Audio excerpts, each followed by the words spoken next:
What's going on? Facebook and YouTube Live. Whoa. Podcast listeners. Whoa. It's Thursday. It's 2021. 2021. Hope everybody had a Merry Christmas and a Happy New Year. Glad to be back. You glad to be back? Yes. How about you, Bradley? It's deserved. I mean, I feel like 21 is going to be a big year. It can't be worse than 20. It can't be. Let's hope so. Let's hope so. It's only the 7th. Fingers crossed. Yep. Yeah, it'll be interesting, but I agree, man. I agree. We can only go up from here. So we already got some folks in the chat. Catherine Field in the house. Hello, darling. Hope you are feeling well. Danny Davidson. What's up, guys? What's up, Danny? Robert Brown. Oh, but what? But yeah, welcome back, everybody. It was nice to take a little break. Well deserved. I want to apologize first and foremost. There was no Bass Fishing for Noobs episode this week. That was all my fault. That was my fault. So if anybody wants to crucify me for that, you're more than welcome to. Those guys will be back next week. Full schedule. Back in the swing of things. Changing some stuff up with the other segments. If you guys watch on YouTube, a lot more interaction, photos, videos, things like that. We're using new software. So, yeah, be sure to check that out on the YouTube channel. Don't forget to subscribe. Anyways, we got Mr. McKinstry in the house tonight. Who? Mike McKinstry? Isn't he like that bass, that hairy bass dude, something like that? Hairy bass dude. I think so. The Squatch? The Squatchinator? The Bassquatch? The Bassquatch? Oh, there he is. Hey, buddy. I'm glad I was muted when I was responding to you. We were like too. that son of, it's live. We were too. Welcome back, Mr. McKinstry. How are you, man? Did you have a good New Year's, good Christmas, all that good stuff, man? Yeah, I mean, it was different. I mean, it definitely capped off 2020 appropriately, you know. But we definitely had a good holiday still, though, and I'm glad I'm back on here. It's my favorite podcast to be on, so thanks for having me back, guys. Did you hear that? Aww. Oh, man. I got like this weird feeling in my heart. Yeah, that happens a lot. It's mostly men, but it happens a lot. David Alberson said he's never seen a hairy bass. Yeah, you got to spread its bottom fins apart.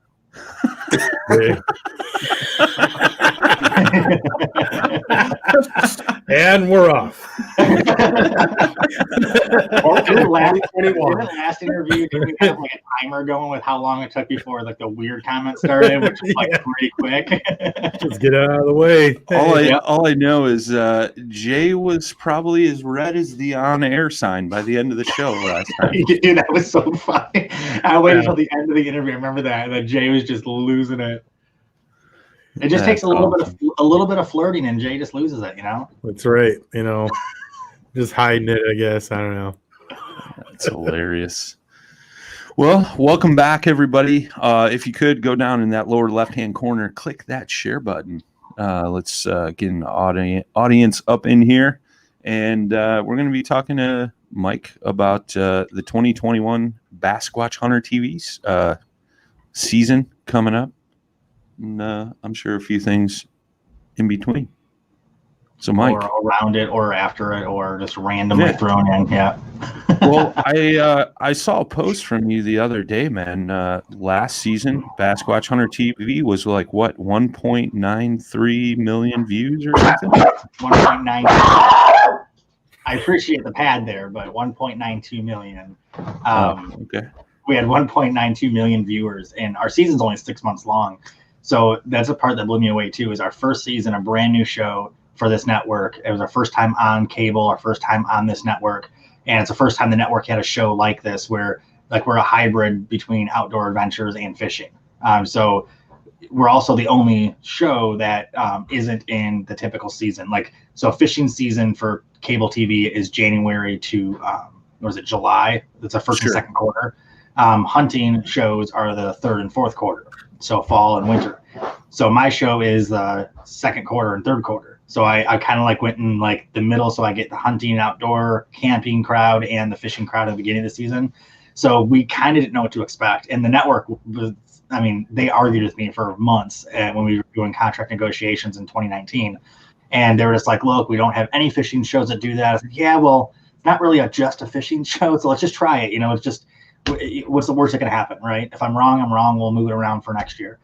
Sure. So the first quarter happens, the first 3 months, and the network calls me up and says, hey, we got an offer for you for your second season. And I was like, I'm not even done with the first season. Is that good?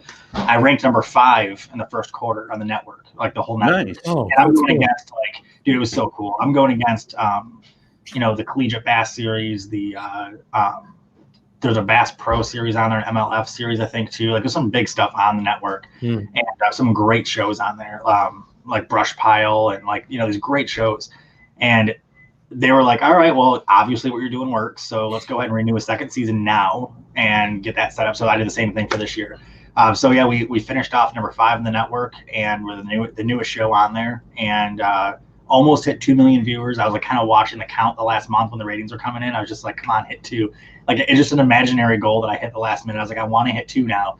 So now my goal for this year is to break 2.5 million, just because I have to try to set the bar a little bit. And, now that we're a little bit more established show, like some of the viewers know who we are now. They know the show. They're looking forward to a second season. And this season's going to be bigger and better, and, just a whole lot more into it. Like, we started filming for it about 4 months ago. We were on hold for the pandemic, so we would have started way earlier. But and some of the episodes we have filmed already are just, incredible. It's just some of the coolest stuff that I still can't believe I'm able to do. Very cool, man. Well, congrats on the viewership, man. That's super huge, dude. Especially for your first season cable TV, man. Yeah, that's what blew me away too. Is because when I was on streaming, I had try to find the politically correct way to say it, or the legally correct way to say it. I had some disagreements and issues with the streaming network I was on. Sure. And ended up having to have like an out of court settlement with them and then move on. And I didn't know what was going to happen after that. And I was like, I don't know, I had a weird taste in my mouth for streaming services after that, and how they're ran and regulated or not regulated, actually lack of regulation. And we made the jump to cable, and it was weird because we were pitching, my producer was pitching Discovery Channel, and we're pitching big networks. And then we kind of stopped for a minute. We're looking at the cost of these things and the advertising dollars needed and all these crazy numbers. I'm like, you know what?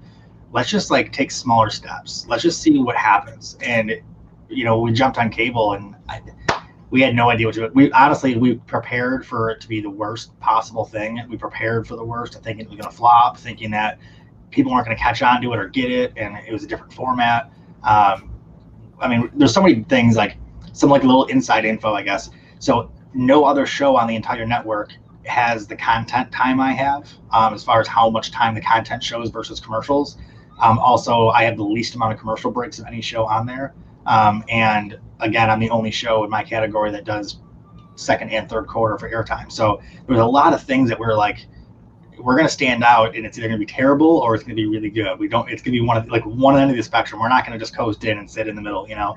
So it was kind of a cool thing to be able to watch it actually, like people actually related to it. You know, people actually clung to the show a little bit. And, you know, I started getting messages from people from different countries telling me they liked the show, and, you know, part of this inspired them for this or that. Like the message was actually working, you know, so that was probably the best part. That's awesome, man. That's awesome. And what channel are you on? So everybody knows. Sorry, I forgot to say it earlier. The Pursuit channel. So the Pursuit channel is on AT&T Uverse, Dish Network, DirecTV. It's on Xfinity. It's on Pluto TV, Sling TV. And if you buy a Samsung Smart TV or a Vizio Smart TV, it's automatically preloaded on the app screen. The Pursuit Up app is, so you can watch it streaming. And then you can get the free app on your phones or computers or anything too. The Pursuit Up app is free, but the episodes don't air until like 90 days after they air on cable. So there's time for all the network providers to air them first. And then the whole season, like the whole 2020 season's on the app for free right now. You can go back and watch, you can like binge the whole, 12 or 13 episodes. And then next season, it'll be 3 months behind before it ends up on the free app. Nice, dude. You took notes on all that stuff, right? Well, I was actually watching this today. Well, Jay was in one of my episodes that aired in 2020. So let's talk about that. That was the worst performing episode you had, correct? So, what's funny is that was the first episode that broke 100,000 viewers when it aired, the day it aired. And I give Jay full credit for that.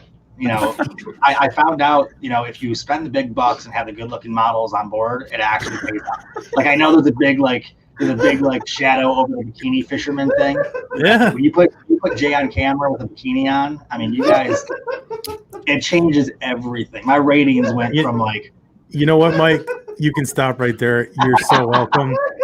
You're welcome. It was the least I could do to America and the world. America. I can't turn this thing off. America. Sorry, I just can't turn that off. I was able to sell advertising to therapists on that episode. So I was like, I double dip. When you got it, you got it. I mean, what are you gonna do, man? It's you know what, and you're welcome too. You're welcome. It's the only episode I've watched in slow motion more than once. Well, I'm sure that's not weird at all. I'm sure all our paddle and fin folk are watching and wondering, or putting it together that no wonder our numbers have been climbing. That's right. So for real though, that episode was the first one that broke 100,000 views on the day. So it airs 4 times a week. It airs Monday, Wednesday, Friday, Saturday. Like I have awesome air times. Like I got a great anchor spot at 6:30 p.m. on Saturdays. Like it's an amazing lineup that I have.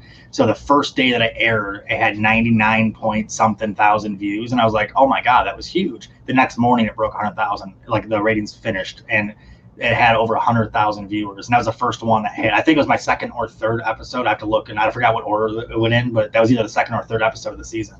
And it was cool because I was like, I had to figure out like why was that the first one? The rest of them did great afterwards too, and it just climbed. But I was like, why was that the first one? And I started realizing that we fished for pike. And I don't know if you remember this or not, Jay, but it was such a cool experience because how many times has this ever happened where we went out to a lake that has 9 species in it?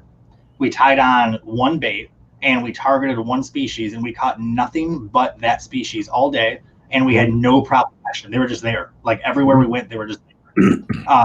They all put on a good show. They were all camera friendly. Like it was just everything went a little too good, but people were really relating to that episode because northern pike don't exist everywhere. So people were watching it, and my biggest audience for that episode was Texas and Florida, where northern pike don't exist. So it was kind of a cool episode to be able to show them some of the species we have up here, some of the fisheries we have up here. Some of the me and Jay were just going back and forth, as you can imagine, the whole time, and people can see that relationship from someone from a different state. And it was a really cool episode. And I believe that's the episode that I added in the pay it forward thing at the end. I think was the Halloween segment where we went to the children's hospital and handed out 50 bags of toys to all the kids and stuff. So like there was a lot to offer in that episode that was just like it was just super cool for everybody. So that was the first one that took off actually the whole season. So Yeah, thank you, Jay. it was fun. Yeah, it was a good time, man. It was. I enjoyed getting rained on with the cold rain. Dude, it was that. So that's another thing too. Like in that episode. So when I film an episode, or when I edit it even, it's super real. Like I try to include everything. Yeah. So that episode shows like us starting out normal weather, us getting downpoured on and still fishing. Then the rain went away and it got really nice out again. We just kept on fishing. Like the episode takes you on the whole journey, or the segment. I guess every episode's like 3 mini episodes. So like the first segment was us fishing, and it shows you the whole roller coaster ride we went through fishing, and then second segment, then third segment. So. But it was a super cool experience. Like it's very rare you can do that. Like you can go target a species and you only catch that species, and somehow they're everywhere you expect them to be. It was just a really cool experience. Yeah, that was definitely fun. Especially catching that monster I caught. That was cool. That was such a small pike. Look at this pike. Yeah, that part was stupid. You know when I edited that part, I was laughing so hard. I couldn't even fake it. I was like, look at this giant. This giant. That's all I could think of. I was laughing the whole time I edited that one. Yeah, Catherine Field even said that was an awesome episode. And it was really cool. Yeah, it was that was definitely an interesting day. I mean, like a lot of the shows you see, it almost seems like it's like the perfect day, like every day. So everybody gets on like, mild overcast with some bluebird skies. It like looks perfect for everybody. It's like, it's not every day you get, all the season at once. I mean, it was actually warm. Wasn't it like it was decent and then it got cold?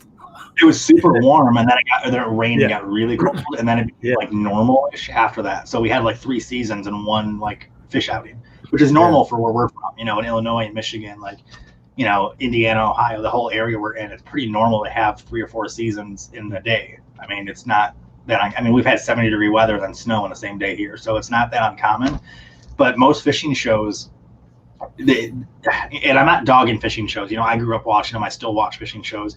But they became so cookie cutter and so vanilla, where it's like there's banjo picking and you see people launch a boat and they go out fish for the whole day, and then when they're done, you watch them just hammer fish all day like they were just there waiting for them, and then they go home. And it's like you don't really get to immerse yourself in the experience. And in my show, I don't want people just to watch me catch fish. Like that's not fun to me. Like I don't watch fishing shows to watch people catch fish. I watch fishing shows to be entertained and to be motivated to go out and fish myself and do things myself. So like I watch people like Dave Mercer and Bill Dance because they don't just fish; they're also extremely entertaining. And that's kind of what I modeled my show after. Is I want to model it after the entertainment side, not the educational side. Like I'm not going to teach you the whole episode how to do stuff. I'll throw in little facts and things that I learn along the way because I'm always learning stuff from people and evolving. And if someone like Jay's on, then I'll have him talk about like something about pike fishing because he's better at it than I am and does it more than I do. So I'll have people like throw in facts and we'll learn stuff. But I don't base it off of like, here's how you catch fish, because it doesn't always work that way.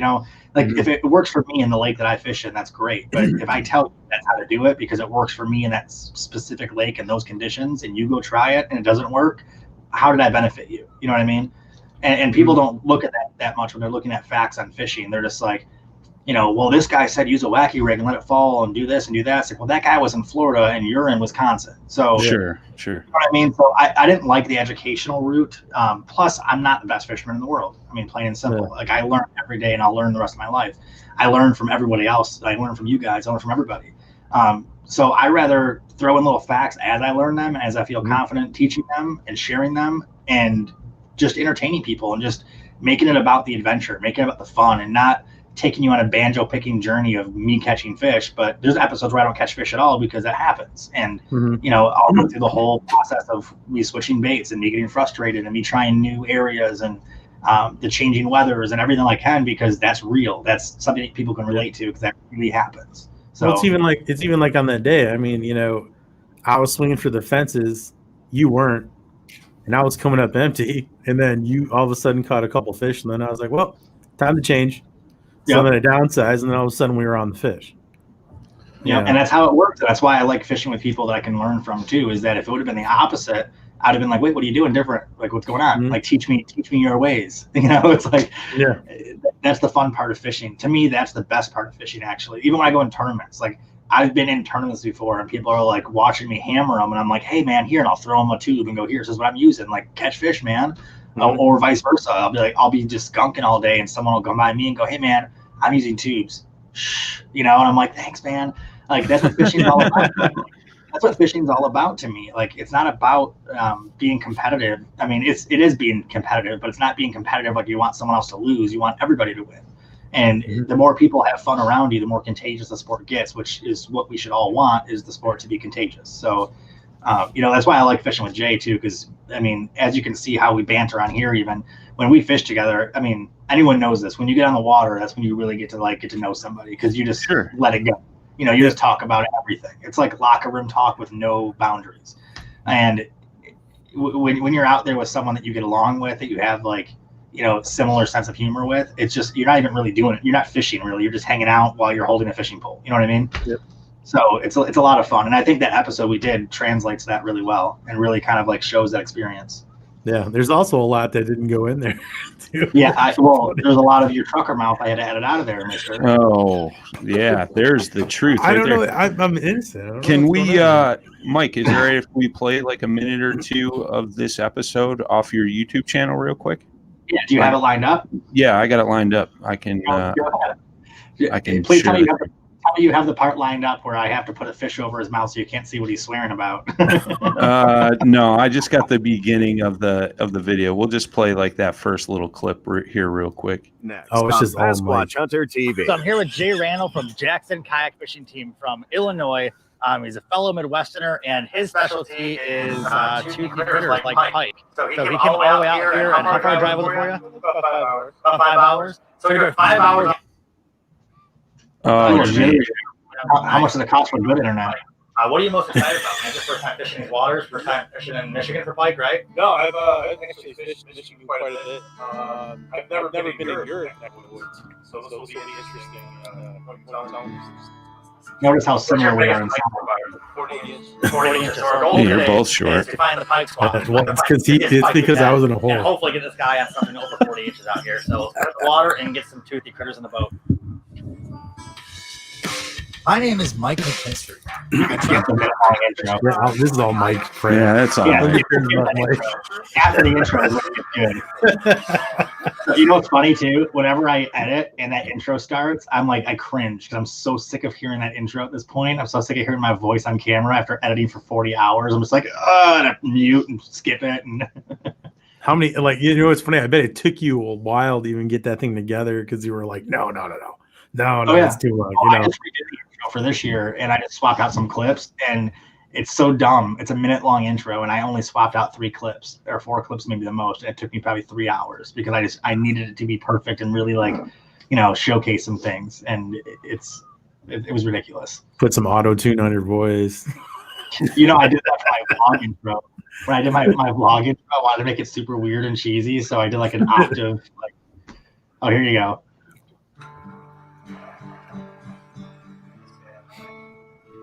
Is this the beast? It's one of them. You got ads on here, really, Mike? No. YouTubers, all about the AdSense, man.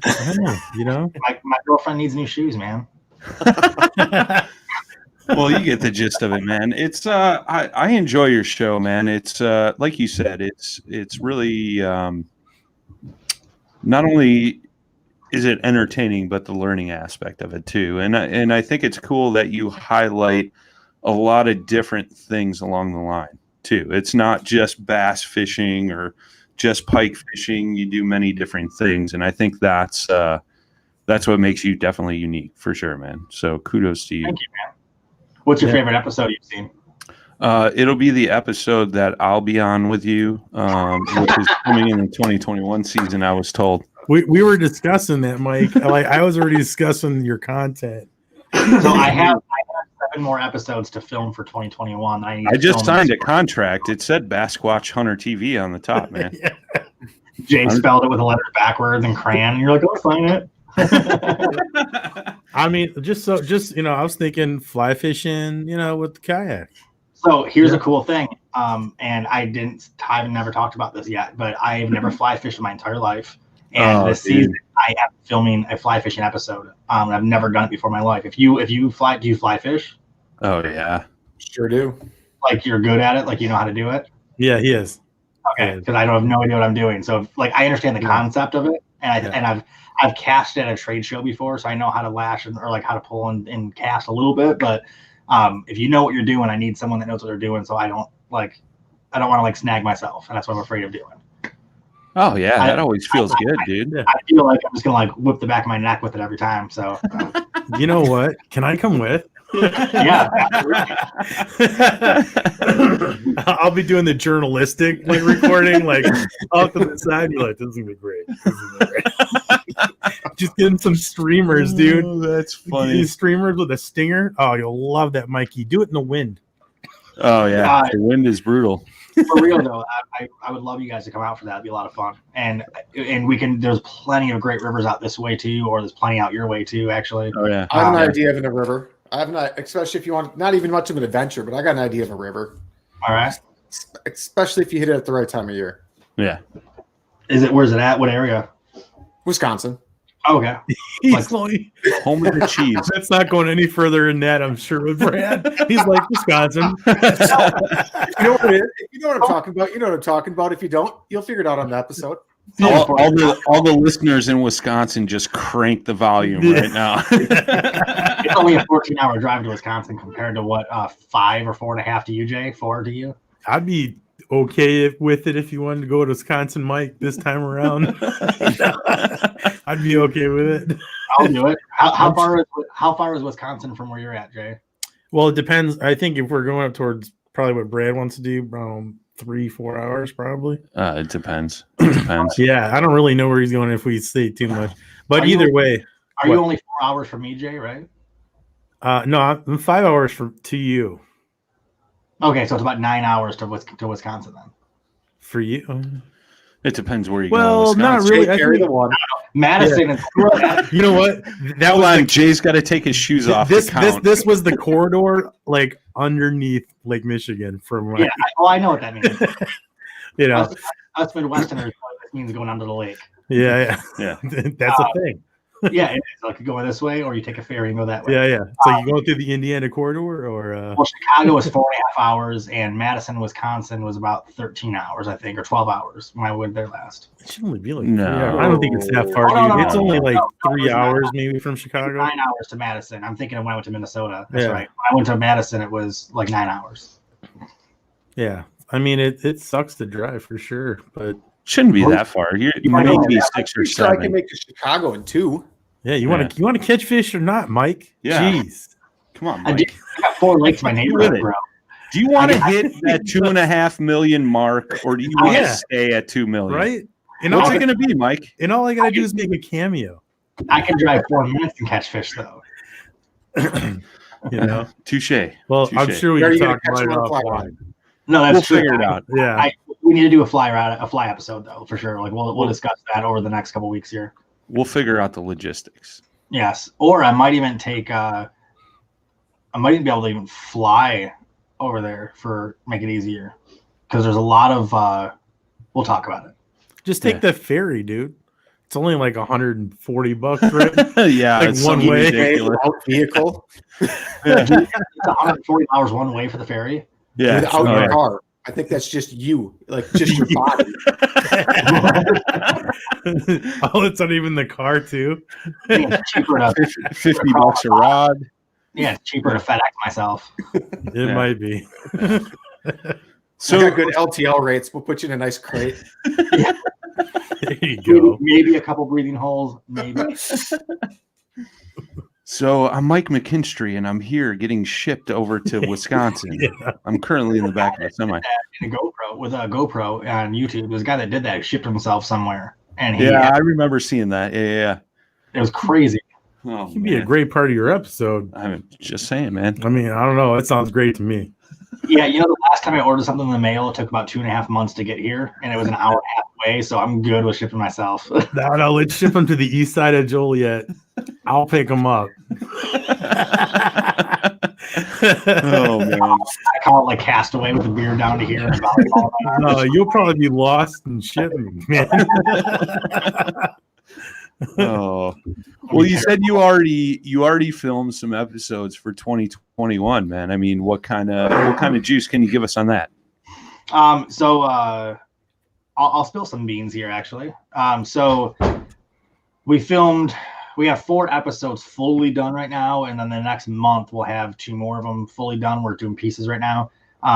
We have my season premiere, which I'm literally been editing all day today and almost every day for the last week or two, which is my first time being in a seaplane. And we went fishing, had a great time, and then on the lake we were fishing, we just so happened to come across a couple seaplanes that this guy had. Like, he got like a seaplane collection, and we're like, hey man, those are pretty cool. And we ended up talking for a couple hours, and next thing you know, we're up in these seaplanes and hitting different lakes and just landing on whatever lake we feel like landing on. It was super cool. And we're like, man, we got to make an episode out of this. That was one of the coolest things. It was just such a cool experience. So we ended up making an episode out of it. And we landed on 2 different lakes. We went fishing off the side of the airplane, or I did at least. Like, I was in a 1947 Piper, like a fabric wrapped plane. Like, no sheet metal was on this plane. It's all like a frame with fabric wrapped around it with paint on it. And it was like the scariest / coolest adrenaline thing I've done. Because like the doors were open while we're up in the air. Like, we take off, the doors are open, and you just, like, if you get hot, you open the doors up in the sky. I mean, it's just the weirdest feeling. And the plane is big enough for the pilot, who is like 6'7", like a monster of a guy. And it's like we had to adjust like the fuel and stuff to make it so the plane wouldn't sit like this, because he's a really big guy. There's enough room for him. His shoulders were touching both sides of the plane. And then I'm in the back, and I was squeezed like this. So that's how much room there was. I had one fishing rod with me that went from the front of the plane, touching the windshield, all the way to the back.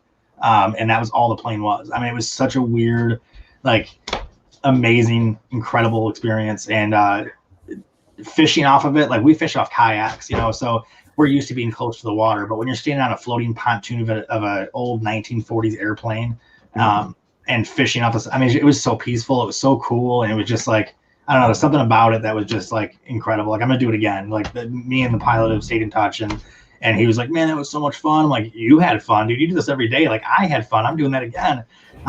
So we went out and filmed that. That'll be the season premiere. Excuse me. And that's only one of the segments. Like I said, my episodes are all like miniature.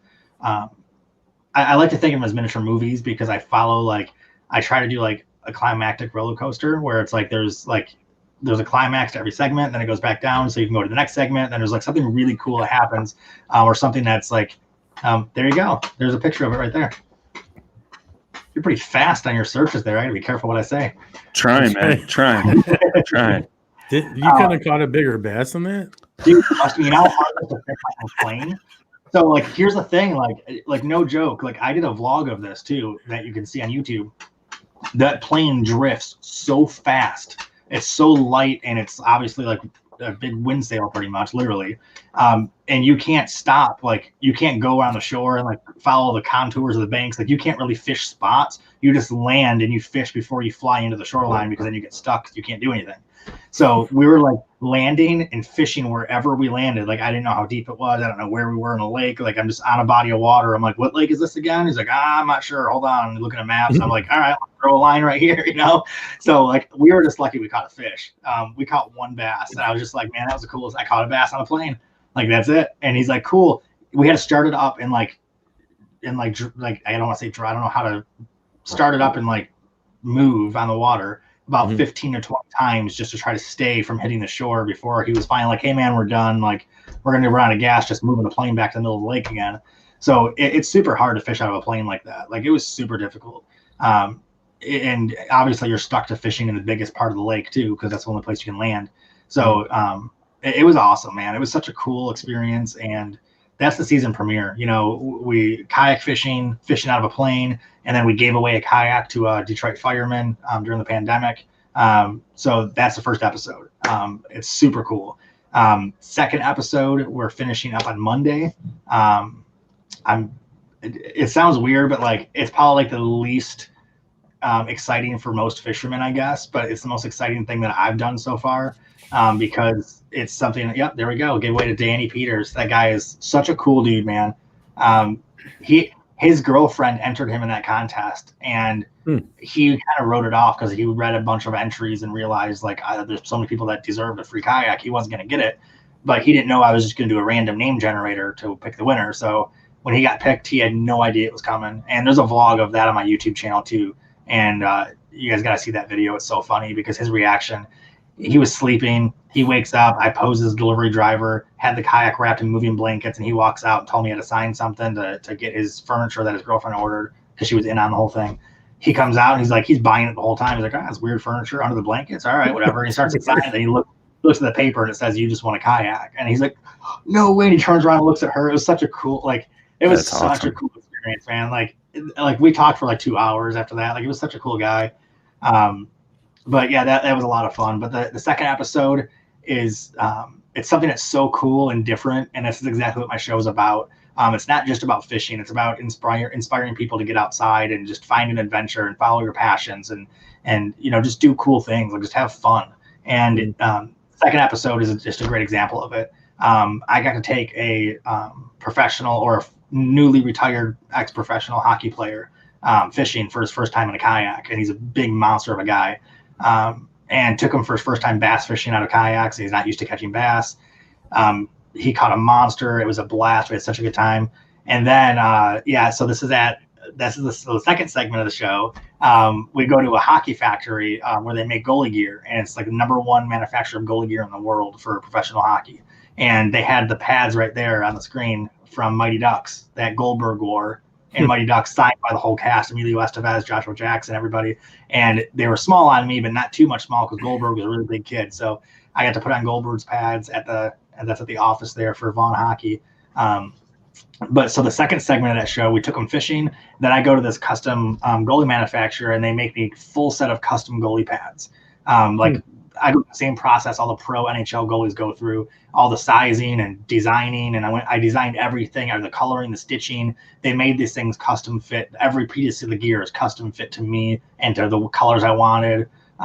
It was incredible. And the pads, I just got them today, actually, which is super cool. They're actually in my kitchen right now. The pads have my Bassquatch logo on them, which is even cooler. They're pro level NHL goalie pads with Bassquatch skull logos on the tops of them and stuff, and it's all black and red. It's beautiful. So then next week, or in a couple days here now, I'm going to a professional hockey rink and doing a shootout with this guy.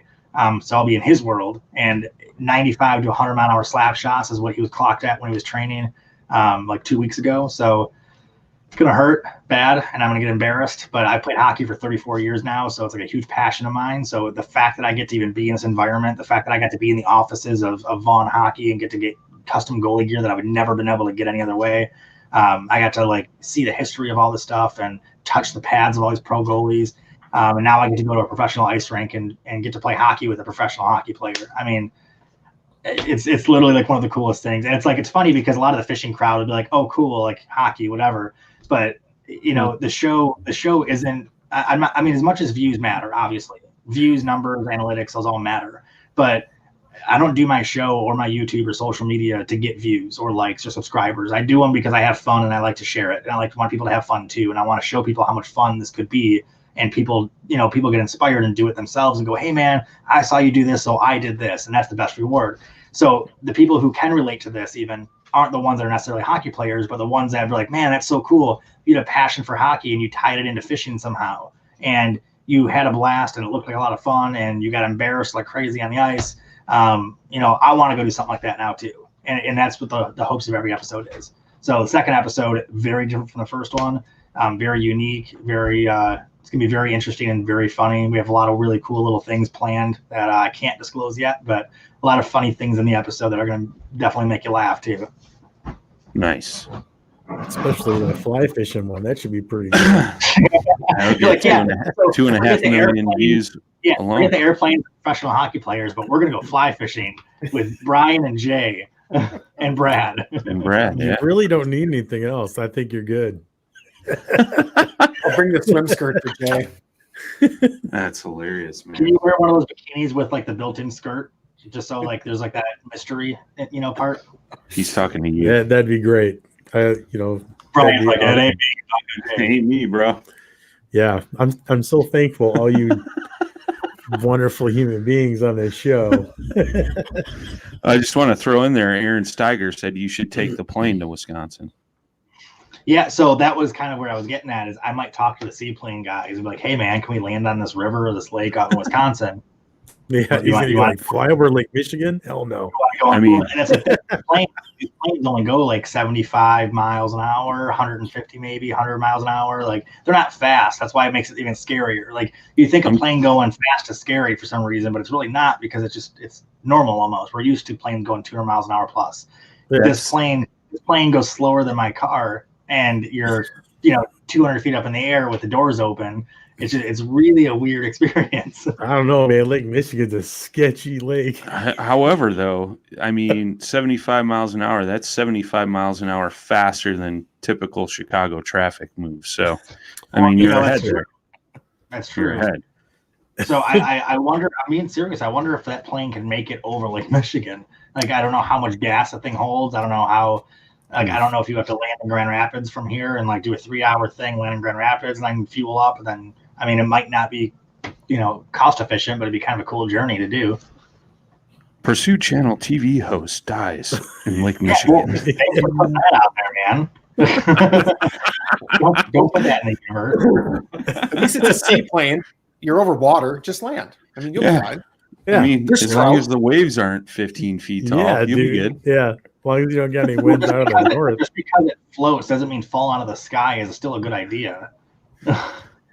Steiger said going to be an episode of The Perfect Storm if you try it. Yeah. Well, that would be the thing too. Mike wouldn't even panic. He'd be like, "Oh, I gotta get my GoPros. We gotta get this. This is gonna get good ratings." In mid-air, I'm like, hold on, guys. Yeah, I better live stream this in case I don't make it. Cool. I'm not going to the plane again, guys. Thank you. Well, over Lake Michigan. I mean, that's it's pretty. I've seen Final Destination enough times where I know that I now am cursed. I cannot go on a plane now because now it'd be like a premonition. Anyway, back on the topic. Lindsay said Lake Michigan, Lake Superior sounds like a killer trip. Yeah, I'm sure pun was intended. Oh, Lake Superior is another one on my list that I want to go to though because I've never fished. It's the only Great Lake I haven't fished.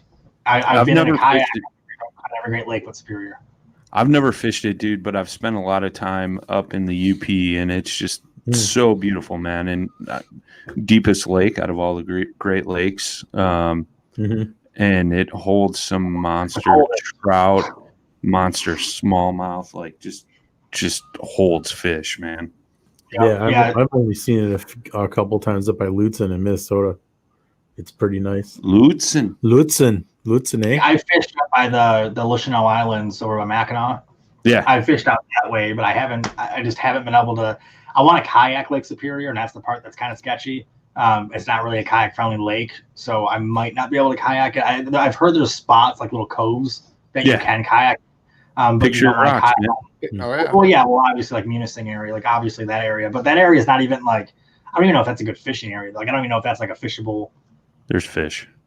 Is there though for real? It's a lake. Well, yeah, it's a. Isn't that just a lake? It's a great lake. It's a great lake. Literally. You see my sound effects on there? No. Don't you got to wear like a dry suit out there like almost all year long because the water's so cold? I think it is hypothermic the whole time. I think it is like 50 degrees and under the whole year. I think. Matt's chiming in. He says he kayaks it often. Killer smallie fishing.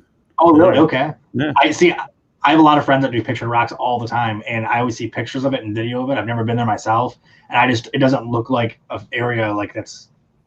I don't know. It just doesn't seem like a fishable area. It seems like you'd want to get off of that area. It's all caverns. It looks like. So I just assume that's not where. I mean, it's obviously there's fish in the water, but there's probably much better spots. But if it's a good spot, man, that'd be incredible. I don't know how the filming regulations are because I think is it a national park over there? I don't know if it's national or state. It's not a park though. They call it something else though. It's national something. Yeah, like national forest or something like that. No, I don't know. There's some weird regulations on filming it, but I It's like when I went to Moab and I was filming out there, I was like, oh my God, I want to film this. Oh, you're not allowed to because it's a national thing or a state thing. Cool. Oh, what about that? Nope, can't do that. And then here's the best part. You're in a sandstone area, no vegetation anywhere, and you can't fly drones because of risk of fire. Mm-hmm. Yeah. And I was like, what are you worried about catching on fire? It's like 99 degrees out here and it's sand everywhere. You're Like, like, what's the fear? But then they're like, then one of the first guy was kind of a jerk, and he's like, well, it's because it's fire hazards. I'm like, but there's nothing that could catch on fire. Like, I don't think you understand how fire works. And then the next person that came up was super cool, and they're like, well, it scares wildlife, and we don't want to disturb the wildlife. And I'm like, I can understand that. That makes sense.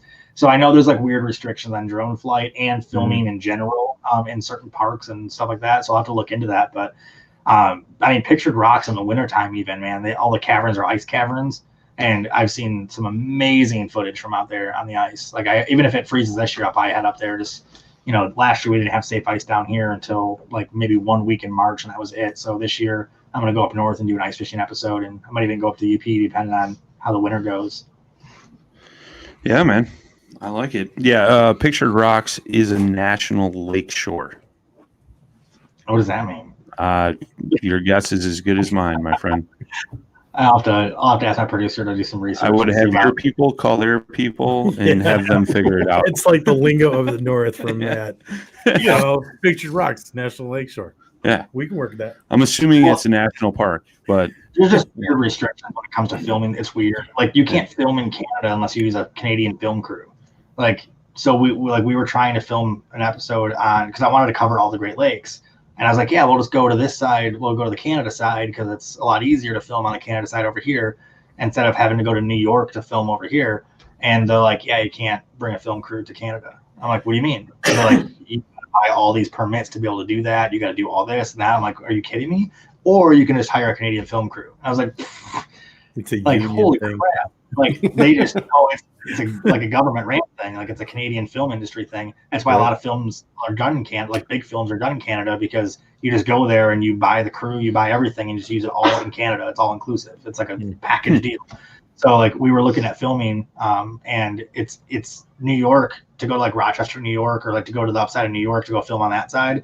It's like 12, 13 hours, and it's just a lot of driving, a lot of effort. Where Canada is like a 2-hour drive to where we wanted to fish, and we couldn't. I mean, the permits and the crap you got to go through, and you got to hire a full crew in Canada, and we're like my producer wasn't even allowed to film there unless we hire a Canadian crew underneath them. So there's weird restrictions everywhere, and Texas and Tennessee, all state parks, like everyone's got their own regulations, and it's a weird animal. Like if you're filming for YouTube with a GoPro, you can get away with anything.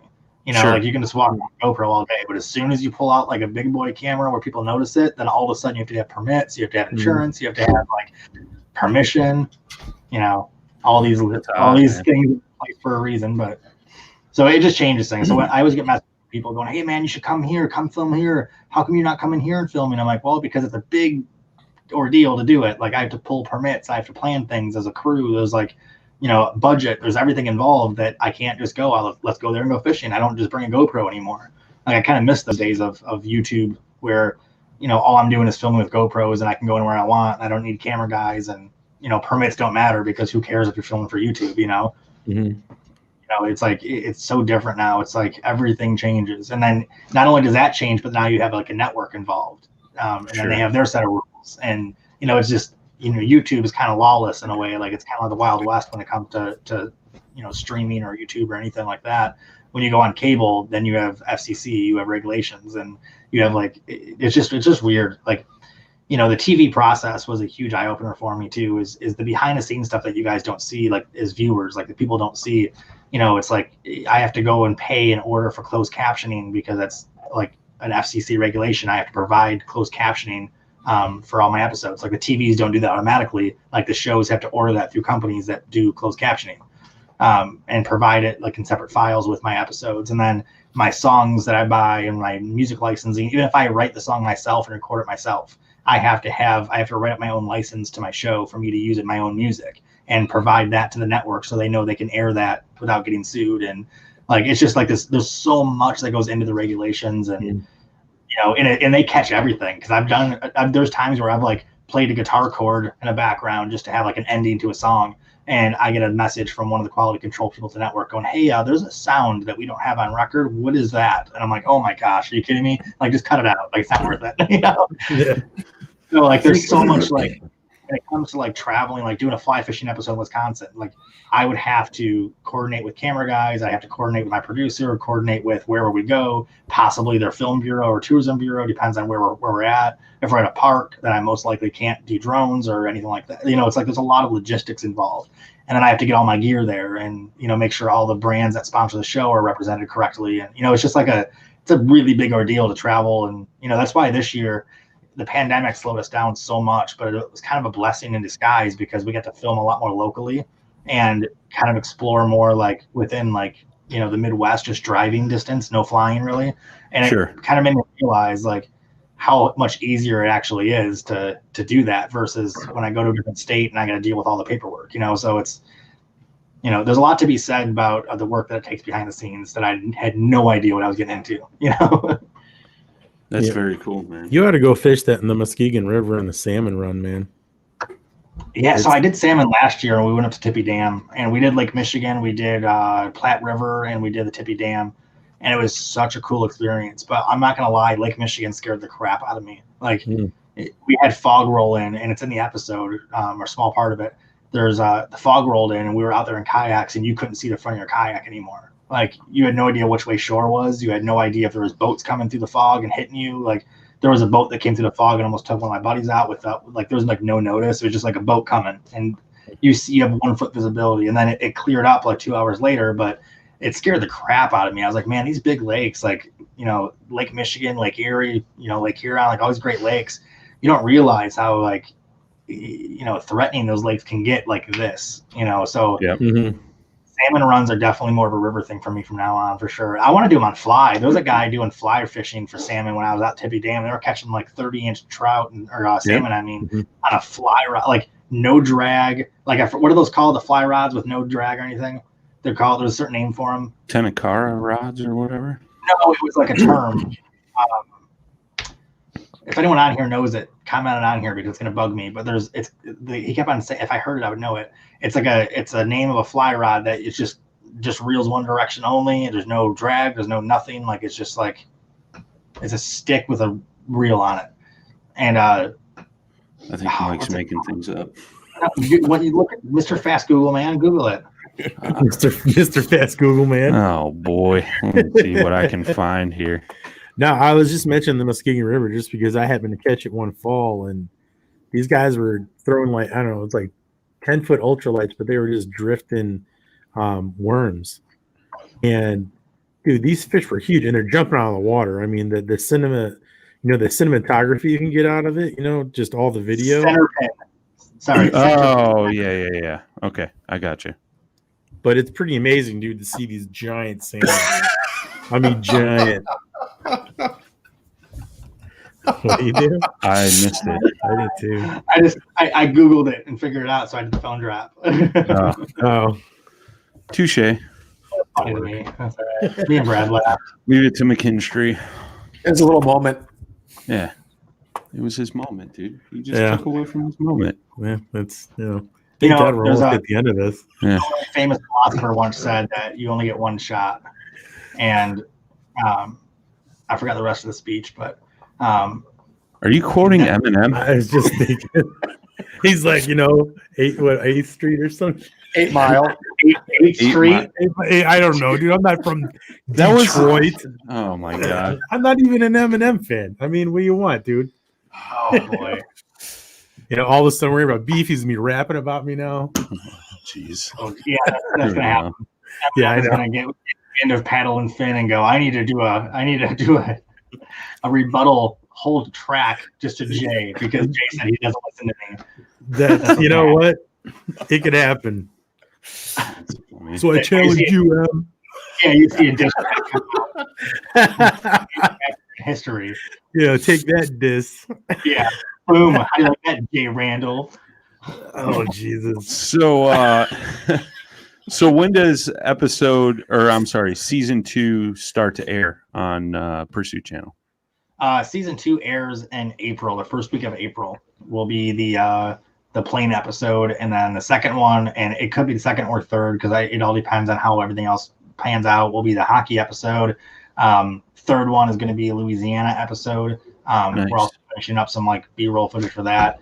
We did a tour of a gun factory, of a custom gun manufacturer down there, and it was super cool. And then went to like a private gun range that it was like the most amazing thing I've ever seen, like multi-million-dollar setup at this guy's house. It was incredible.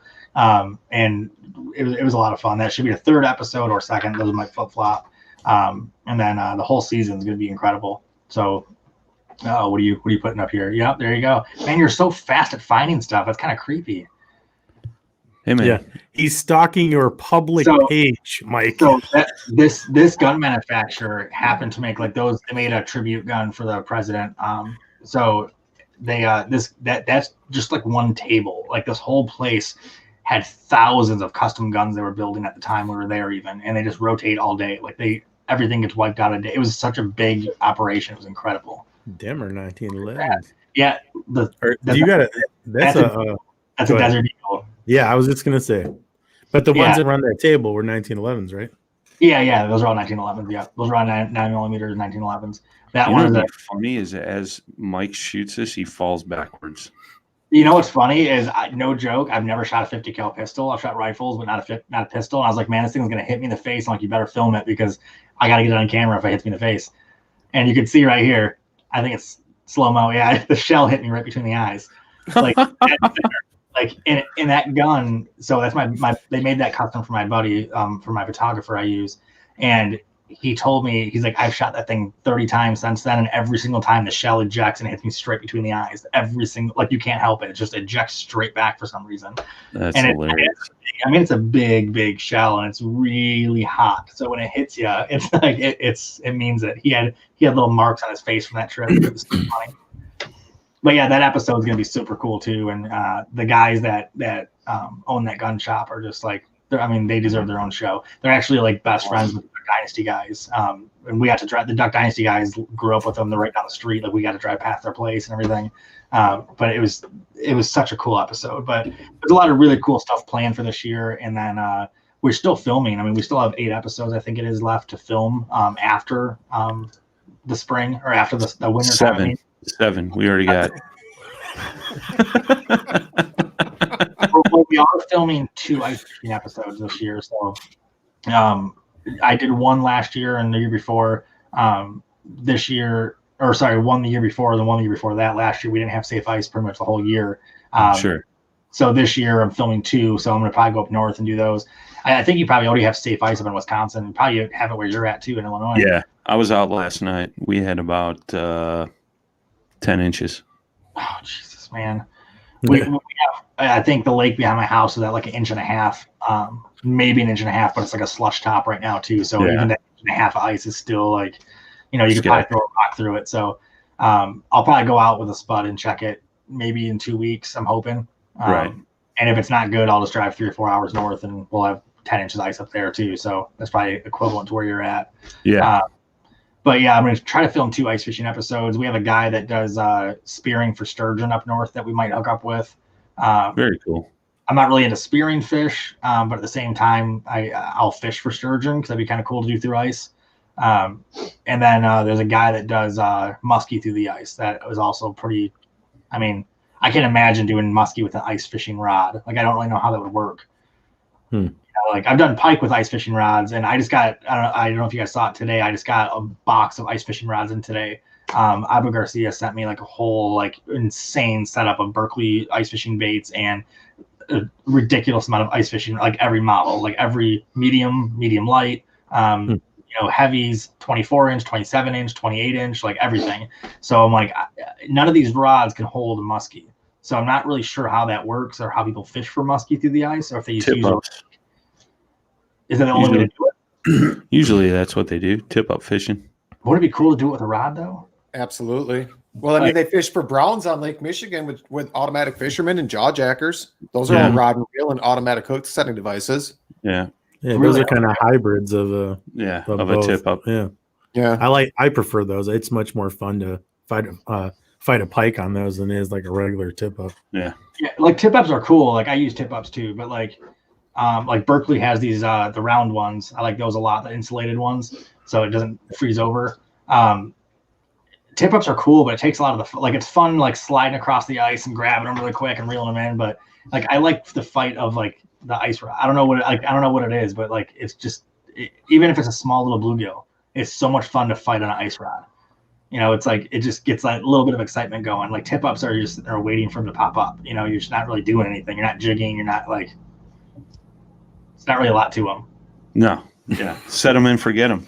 Yeah, we used to, when I was a kid, we used to play ice hockey and just put a bunch of tip ups around and just wait for a flag to go pop up and you break from the game and little pond hockey and skate over and you just wait. It's I like it. That's a good idea.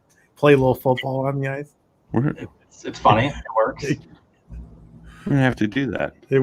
Yeah, I'm sure we will. Yeah, I see that happening. So, Mike, Tiger said he's from 8 Mile in the Detroit area. LOL. I don't know who. Oh, me or not? I'm not from 8 Mile. 8 Mile like 20 minutes away from me though. Half hour. I think Jay is. Jay is definitely. Yeah, Mikey's from the hood. 8th Street. Yeah, from 8th Street. Yeah, Mikey's from the hood. He's 8th and 8th. Yeah. Where can folks go to follow you, see the schedule and stuff for Bassquatch Hunter TV, man? I can link up my OnlyFans on here real quick. No, I like how all you guys are like, wait, what? Oh, never mind. He's already a member, so you guys can ask him for the link. He's a platinum member. Jay. All right. Yeah. Sure. Answer the question, Mike. Where can people find you? I don't know how we want to at this point, but I think my followers are up, so I don't know what you're saying. You guys can go to Bassquatch Hunter TV on Facebook, YouTube, Twitter, TikTok, YouTube, if I didn't say that already. Pursuit Up app is free on your phones, any smart TV, Roku, anything like that. You can get the Pursuit Up app and just go to the fishing section and then Bassquatch Hunter TV. You can watch the whole 2020 season on there. I think that's pretty much it. Yeah. Pretty much any social media network you can go on and just type in Bassquatch and you'll find it. Very good. Mike, thanks for joining us again. Yeah, no problem. Thanks for having me. I'm surprised you guys keep inviting me back because every time I come on here, all I do is just make inappropriate comments and then ramble on for 20 minutes. So. Jay, do you see why I agree for you to come back? You're like, that's true. You're like, this is our excuse to get Jay to come right yeah. Again, I asked him before we got on here. I said, "Are you going to try to get Mike back for the last time?" And he said, "No, I'm not even going to open that can of worms." And you came right out of the gate, man. It was great. I appreciate that. 5 minutes in.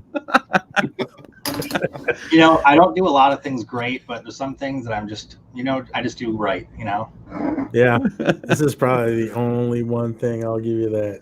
Yeah. I make Jay feel like a real woman. That's right. Oh, boy. Well, thank you, everybody. You're like, and you got disconnected. yeah, we're getting rid of you. Don't worry. So let me know. We'll set up a trip soon, guys. I'd love to go fly fishing with you guys or just fishing in general. You guys are welcome here anytime, or I'll come out your way. But it's definitely something up for 2021 for sure. Yeah, stick around, man. For everybody else watching, thank you for tuning in tonight. Next week, you can tune in. We'll have Mr. Aaron Steiger himself on. We're going to be talking about simplifying a little kayak fishing. So Aaron's got a lot of great topics he wants to jump on, talk about. Another return guest, great dude. You guys saw him in the chat tonight. But till next time, boys and girls, tight lines, smooth paddling.